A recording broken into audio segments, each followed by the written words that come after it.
Well, folks, welcome to this very important roundtable. We are going to have with us Mayor Buddy Dyer as well as Mayor Jose Alvarez. Of course, Mayor Buddy Dyer is the mayor of the city of Orlando, and Jose Alvarez is the mayor of Kissimmee. We're going to be splitting this conversation into two parts. So the first will be with Mayor Buddy Dyer. The second part will be with Mayor Alvarez. And we appreciate folks who've submitted questions. We know in this moment in our history that local government is more important than ever in ensuring racial justice and dismantling white supremacy. And there's been so much incredible work out on the ground holding our electeds to this standard and demanding justice. And so we're excited to continue this conversation in this platform. Okay. Welcome. I was just saying I'm an expert on Zoom and WebEx, and I have not used this platform before, so I didn't have it loaded in my computer, so I'm on my phone, and I'll do my best. We appreciate you being here, Mayor, and we know your time is very sensitive, and now you know how to use StreamYard, so we can add that to the list. So I have the pleasure of introducing Mayor Dyer, and then we have questions from the community regarding the COVID-19 response, as well as the movement for Black Lives. Can you hear us okay, Mayor? Ida, can you start that over? I sure can. Ida, can you start that? Hold on, I just had an incoming phone call I had to get rid of, so then it came up on the screen and I lost you. So if you could try it again. Yes, we got you, Mayor. I was just about to introduce you, actually, so perfect. So I have with us Mayor of Orlando, Buddy Dyer. Mayor Dyer has served as mayor since 2003. He's worked tirelessly to shape Orlando into a future-ready city where unity and partnerships are the keys to opening the doors of opportunity for all residents. Mayor Dyer helped the community unite and heal following the June 2016 Pulse nightclub tragedy that took the lives of 49 people and injured more than 50, vowing that Orlando would not be defined by one hateful act, but instead by responding with love and compassion. Throughout his tenure, Mayor Dyer has ensured that Orlando is a city that embraces diversity and promotes fairness. Through its Human Relations Office and Committee on Multicultural Affairs, the city works each day to promote equality for everyone in Orlando. We're really grateful for your time, Mayor Dyer. As a reminder for all of our viewers, we have about 30 minutes with Mayor Dyer, and then we'll transition to Mayor Alvarez of Kissimmee. My name is Ida Eskamani. My pronouns are she, her, hers. I am proud to co-facilitate this conversation as a board member of the Contigo Fund. And now I will toss the mic over to my co-facilitator, Ashley Figueroa, to introduce herself and go into our first question from the mayor. Hello. Good afternoon, everyone. My name is Ashley Figueroa, and it's an honor for me to be here today in this session with Mayor Buddy Dyer and our lovely Ida Eskamani as well. The first question that we actually have for you, Mayor, is around COVID-19. So COVID-19 has demonstrated extreme disparities and has had a disproportionate impact on LGBTQ people. As mayor, how are you working to reach communities most impacted by COVID-19, particularly LGBTQ plus and Black and Brown communities, elders, transgender communities, sex workers, undocumented workers, and families, or the historically marginalized communities of color? So there's no question that COVID has disproportionately impacted our neighborhoods of Brown and African American people. I need to start out by saying there's a distinction between the county government and the city government.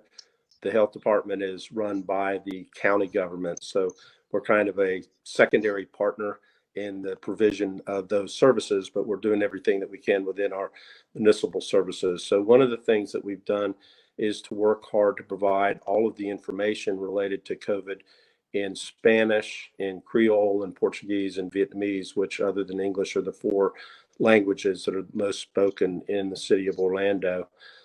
We've worked with individual commissioners, Hill, Burns, Ortiz, to make sure we got the protective PPS that we were provided out to the communities, certainly that were in the most need.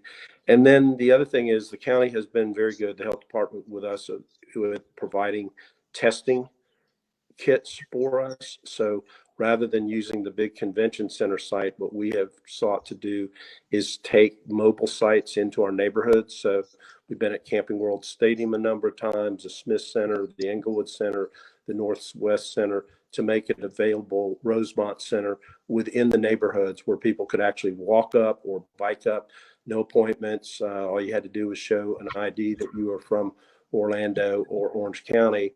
And now the fire department is going individually to the list of at-risk people that we check on during hurricanes and is going to their homes to test them in their homes. So we're making every effort we can to provide access to testing facilities and PPE for those affected. Thank you for that, Mayor. And I failed to mention for folks tuning in that the Contigo Fund is an organization that formed following the Pulse tragedy, and we center directly impacted folks in our work. And we're grateful to work alongside the city on some of these efforts. You mentioned sort of at risk, and I want to talk a little bit about on COVID and some at-risk communities like sex workers, for example. And I know some of this may go more in the county, but we know some of these communities that are criminalized have deeper disparities in this moment. Can you share any of the work happening around, when we talk about at-risk communities, some of those communities as well? Well, I don't know specifically about sex workers, but what we have done is we try to say you can just come get a test. You're not going to be questioned about what's your background. Are you legal or illegal? Are you do you think you got it through prostitution or anything like that? All you got to do is show your driver's license. We don't take down that information other than to be able to provide you with the testing results. So that's covered by HIPAA. No law enforcement agency or anything is going to have access to any of that information. So we want to make it as safe as possible for anyone who wants to get tested. And that's only logical because it doesn't matter what citizen you are. If you end up being positive for COVID-19, you're going to be able to spread it to somebody else. So it's in the community's interest that everybody be tested that wants to be tested. Thank you, Mayor. We know that many, and this may also run more in the county's jurisdiction, but many of these reopened task force that have formed very much center a lot of the business community, but not necessarily other impacted communities, at least from what we've seen, right? We would love to hear more about what the city is doing to ensure that LGBTQ people in particular have a seat at the table in pandemic response. Well, you know my history pretty much. Anything we do as a city, everybody's going to be at the table. We've certainly, I think, extended an open seat to the LGBTQ plus community, the transgender community. We've had town hall meetings trying to explain what the rights are. We did not directly have a task force related to the reopening. We've just tried to coordinate with the county. In fact, we're a member of the Orange County's task force, but we did not formulate or have recommendations other than the people from city staff. And we certainly, unfortunately, had no influence on the state's task force and who the members of that were. You know, I'm just a little blue mayor in this big red state right now. Well, this is a C3 space, but we do appreciate that. Ashley, I think you've got the next question. Yes, I do. Thank you, Mayor. So COVID-19 has led to massive rates of unemployment in our city, and LGBT workers are disproportionately impacted. With the statewide eviction and foreclosure moratorium expiring July 1st, our communities are scared they'll lose everything to no fault of their own. How can we ensure that no one loses their home as a result of the COVID-19 pandemic? You know, that's a really tough issue. The order that placed the moratorium on foreclosures was by the governor. So the governor is the only one that can extend that. It expires on July 1st. A lot of us, I know, including you guys and us, lobbied the governor to extend that from June 1st to July 1st. But the conundrum also is that, okay, you're delaying those payments. So at some point, you're going to have to make those up. So working with your lender, whoever that may be, to come up with a plan that when you're able to spread those missed payments out over a period of time that you can make up that difference, because at some point that order is going to expire. I don't think it would be appropriate for it to expire now, and we should be lobbying to extend it because, as we've seen in the last week, We have more cases of COVID in Orange County than we've had the whole 910 days that we've been dealing with this. So we're not on the back end of this. We're still on the front end of this crisis. Thank you, Mayor. Thank you. And we would love to dig deeper into the housing crisis, of course. So we have a list of questions that we want to get through while we have you. So we appreciate that and your insight and absolutely extending the moratorium and providing some sort of relief for folks that are scared of eviction and, of course, losing their home and their cars and everything. We want to switch gears and talk. Hey, let me just mention one other thing on the eviction stuff. So that's tenant landlord rather than mortgages, but they're governed under a different system. The Florida Supreme Court, it has the jurisdiction over the court system in terms of transactional eviction process, and that has been stayed. The Ninth Circuit and all the other circuits around the state are not dealing with the eviction process whatsoever. And I don't know that I don't think had a time frame to it. It was just if and when the Florida Supreme Court would lift that or not. Thank you for that, Mayor. We'll definitely dig deeper in that and share those resources with folks. Appreciate that. We're going to be switching gears now to talk, and there's so many intersections, as you noted, Mayor, with Black and Brown communities just disproportionately impacted by COVID and really by, of course, systematic racism. And we're in this moment, a global uprising rooted in the murder of George Floyd at the hands of police and the countless Black lives lost to police. This movement, it's led by Black folk, for Black folk, and it commands all of us to dismantle the white supremacy within our institutions and, of course, within policing. And so with that being said, I want to toss it over to Ashley to ask our first question. Sure. So the first question that we have for you, Mayor, regarding this is the LGBT people, currently sit. Oh, give me 1 second. My document just moved on me. Let's get back to that. I hate that when the pictures move all around. Right, yeah. I hate when pictures move, technology. I'm looking at you right here, and then all of a sudden you jump over there. Yes, so with that being said, one of the big questions at this moment is in regards to our local budgets and public safety.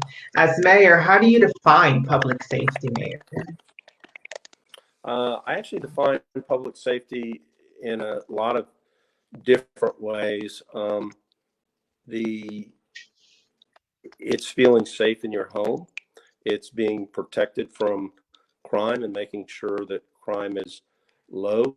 It's being protected from discrimination. It's being protected in a number of different ways. But in my mind, initially, it's if people can feel safe doing anything they want to do in their community. Absolutely. Yeah. Thank you for that. That's very, very, valid point there. Share that same opinion on that. Yes, thank you, Mayor. And in this moment really calls for us sort of redefining for all of us what safety means and who keeps us safe. I'm hearing some background. I don't know if it could be me. I don't know. But just so folks know, I'm hearing some crinkling. On June 12th, the mayor of Boston declared racism a public health crisis. And to tackle that emergency, they committed to reallocating $3 million from the police budget into community programs. We've seen other mayors around the country do this as well. And of course, among the community and these protests, that's been, one of the key topics of conversation and demands. So our question from community for you, Mayor, is would you declare racism a public health emergency and reallocate dollars from police budgets to serve Black communities and dismantle racism in our communities like we've seen in Boston and other cities around the country? I think we have a long way to go in battling racism. I'm not sure by one action you can actually dismantle what's been institutionalized for 400 years in our city, but we're going to look at everything during our budgeting process. We're looking at all of the police use of force policies. I think we hit the 8 from the, what's one thing, 8 is 8 right now, 8. 8 can't wait, I think is the the slogan, I think. That's it. I just lost it there for a second. We touched every one of those bases, but the important thing for us, I think, is to communicate what we have done and what we are doing, and then what we're going to do moving forward. So we're starting our budget process. We'll have our first workshop at the next council meeting in July, and then the main hearings are in September, but we'll provide some opportunities for public input during the course of the summer related to that. One of the things that we're looking at is more community service officers. So those are non-sworn individuals that don't carry weapons, that maybe could take on the task of some of the things that armed officers don't really need to be participating, and give more time for the officers to be in communities and having a better understanding of the neighborhoods that they patrol. Because what we found really in reflecting on it over the last couple of weeks is that OPD is really a response-driven organization. So we're primarily responding to calls. They don't have that much time to simply get out of the car and walk the neighborhood and know Joe Smith over here, he's a good kid, and that type of thing. So we're looking at a lot of different things as the short answer to that question, but it's a really comprehensive question that we want to make sure the community understands why we're doing things, and push some things out of what we're already doing. In terms of, for instance, I think a lot of people don't know that we already do a lot of training related to inherent bias and de-escalation training, and we've been doing that for a long time. And we actually have a new state-of-the-art simulator that we had ordered prior to all of this occurring, that we will have installed by July, that specifically is targeted at training our officers more efficiently in both those areas. Thank you for that, Mayor. I know that many of us will be there in that conversation, and appreciate your candid answer in that. Ashley, toss it to you. Yes, thank you, Ida. So, Mayor, LGBT people sit on the intersections of many vulnerable and often criminalized communities, including homeless queer youth, members of the transgender community, sex workers, and undocumented folks. As mayor, what are ways that we can keep this community safe versus criminalizing and incarcerating? Could you just try that again? It's so crackly right now. It's hard for me to hear what you said. And if you just want to summarize what it was at the end. Yes. So as mayor, what are ways we can keep this community safe versus criminalizing and incarcerating? So you're LGBT or transgender, or which community? Yeah, so let me repeat the whole question. So LGBT people sit on the intersections of many vulnerable and often criminalized communities. Homeless, queer youth, members of the transgender community, sex workers, and undocumented folks. As mayor, what are ways we can keep this community safe versus criminalizing and incarcerating? Was that better? I think it's my connection. I think I got the gist of it. So I think that we're in a pretty decent position in regard to being sensitive to those areas. We already have a transgender persons policy. We have an LGBTQ liaison in OPD. So we're extremely aware and sensitive to issues related to those communities. We're certainly also aware of the non-documented segment of our population that may be scared to call OPD or any of the other agencies for fear of finding out that they are undocumented. So we've taken some actions to say that no official in the city of Orlando, not just OPD, but will require about immigration status on any type of public transaction with the city of Orlando, whether that's an OPD response to say a domestic violence call, or somebody that's been robbed, or a traffic interaction. We're not going to inquire of the status.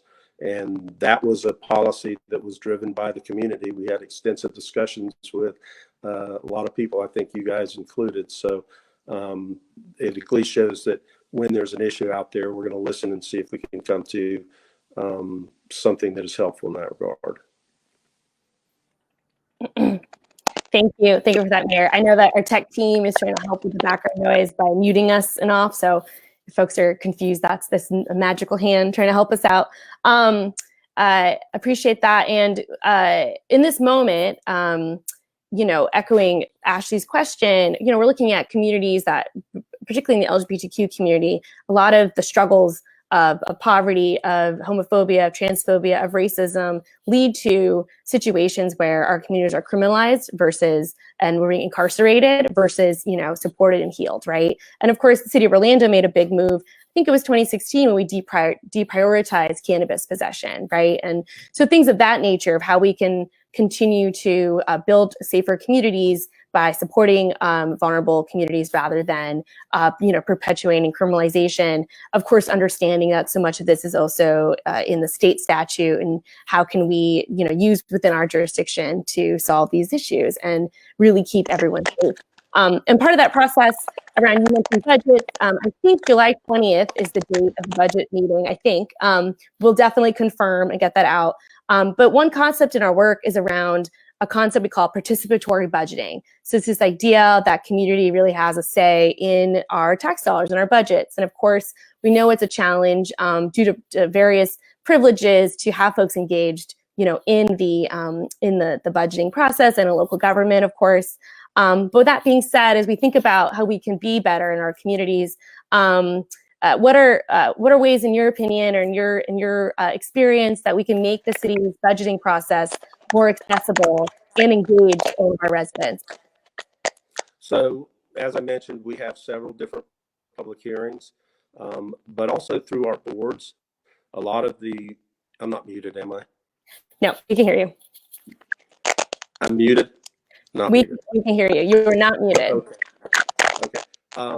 A lot of our city boards have significant influence and input into various sections of our budget. So people that serve on the MPP and some of the DDB, some of the other boards within the city also have impact as the budget is being formulated. But we will definitely have a lot of opportunity for public input. That being said, I'm going to let you know that we hardly ever have anybody come to our budget workshops or budget hearings. I think the only time I remember a significant amount of people coming to testify was when we raised the millage rate one time about 10 years ago. So I would appreciate and encourage participation.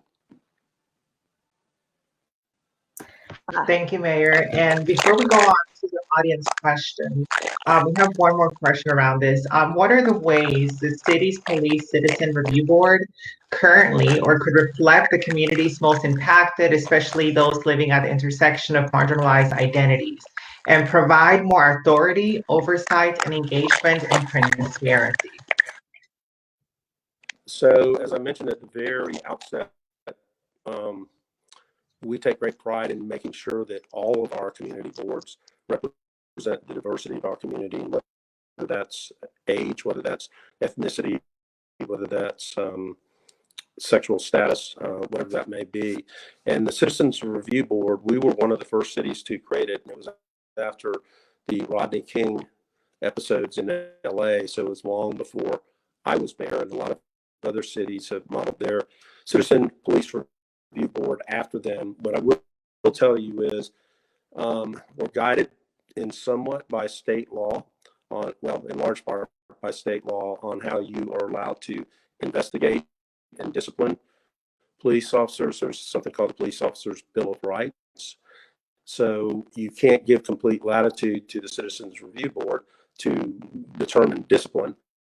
What they are able to do is recommend policy changes, and there have been a number of policy changes that have been implemented at the instigation of the Citizen Review Board. What I've asked the chief to do is we're going to have a series of, I don't call them workshops, but just public meetings, I suppose, to explain what the Citizen Review Board does, who its members are, so that the community can get a true understanding of what the board does and what its makeup is. Thank you for that, Mayor. Thank Our time is you. almost up. We have one more question, and then we'd love to toss it to you, Mayor, for closing, any closing last thoughts. But I sense there's an invitation for community to get more engaged in these processes, and I can assure you we will be there. And we appreciate the various forums that you're discussing. Our last question for you, we've had several folks with this forum reach out to us saying, how can I meet with the mayor? How can I have a face-to-face with him? Of course, in this moment, there's this massive uprising and so many incredible leaders across our community, particularly Black leaders who are, rising this occasion. What are the best ways that folks can set up to meet with you? Understanding, of course, how wild things are, but what are the best ways folks can get in touch with you, Mayor?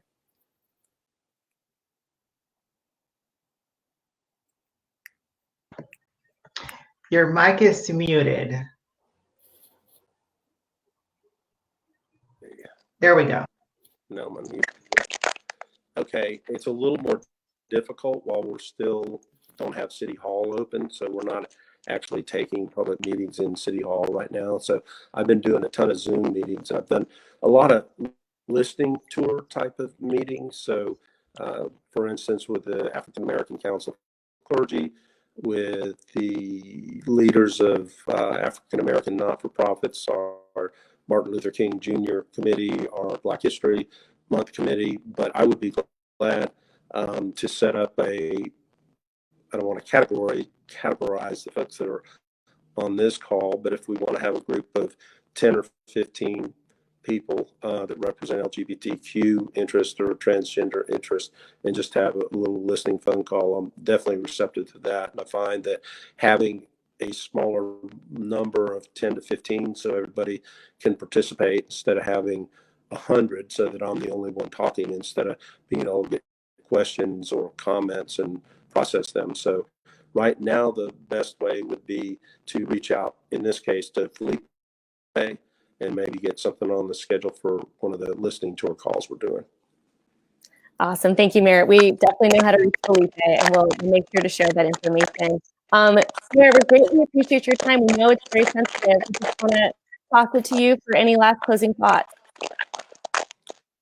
I just am very appreciative of having the opportunity to chat directly with you and to address some of the issues of concern within the LGBTQ transgenders communities. I think Orlando is one of the progressive cities in terms of making sure that we don't have discrimination in those communities. I think we were one of the first to pass transgender protection within our discrimination ordinance, and unfortunately the Trump administration is rolling some of the federal protections back. So I'm proud that we're a city that, at least on the local level, is doing what we can do in that regard. And I always view us as a city that's kind of the point of the spear. If we go do it, then it gives other cities in the region cover to do the same thing Orlando is doing. They say, oh, Orlando did it, so it's okay for us to do it. But I deeply appreciated having the opportunity to chat with you guys today. Thank you, Mayor. We appreciate having you on and taking time to gather with us. Thank you. Thank you, Mayor. You're welcome. Thank you. Ashley, how did you find that meeting with the mayor? I think it was a very good meeting. I appreciate, all the work that the mayor is doing. But, now we're in a time, where we're actually needing to focus on, like our community and the African-American community, right? The Black community when it comes to what is needed. And those are the individuals that we need to have at these tables as well. So it's an honor for me to sit here and to, listen to that communities, right? And those communities mostly impacted and advocate for them.